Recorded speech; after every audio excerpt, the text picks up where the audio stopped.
Morgan, thank you for your time this afternoon. So the federal government is already 26% below the required 20,000 monthly average of these new home approvals which are required. How can we make this up? Oh, it's a significant challenge for the government, and it's a significant and monumental policy failure. The federal government and the state government, as part of this housing accord target, set ambitious targets, but it's unclear what, if anything, has actually been done aside from shuffling money around. So the big challenge now for the governments is not only meeting the target, but catching up on the lost progress so far. And aside from the main tool available to the federal government, of course, is dealing with the demand side of the economy, but that doesn't help build more houses.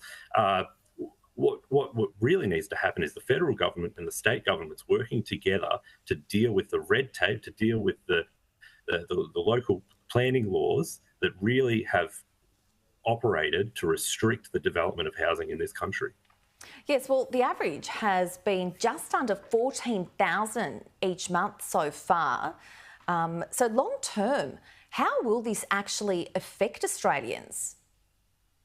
Oh, well, I mean, the extraordinary thing is that housing approvals today are still at the levels they were in the 1980s. But what's changed now is that the level of demand for housing is significantly higher. The government's overseeing an unprecedented mass migration program. The Albanese government has overseen the arrival of about 1.2 million new migrants in the last 2 years alone. So what the results of that is a significant pressures on the housing market. You're going to see availability of housing will be significantly lower if this keeps up, while at the same time house prices and house rent prices will continue to increase. And so if you're an Australian and you're entering the housing market in 2024, 2025, it's going to be so much harder to enter than it was, even 2 or 3 or 5 years ago.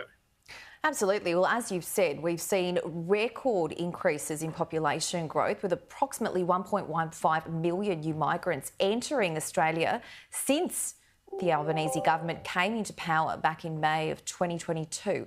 So where do we go from here, and what are we going to see an increase in? Homelessness, amongst other things? Well, exactly right. And I think, what's really been exposed is just how unsustainable the federal government's migration approach has been.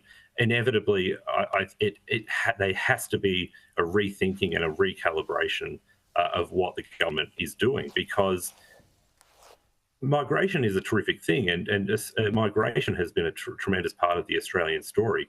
But migration needs to be sustainable. You need to carry the support of the community, and it needs to build and contribute to the national economy. And on all three fronts, the federal government has failed. Morgan Begg, yes, there's a lot of work to be done, isn't there? Thank you so much for your time this afternoon. Thank you.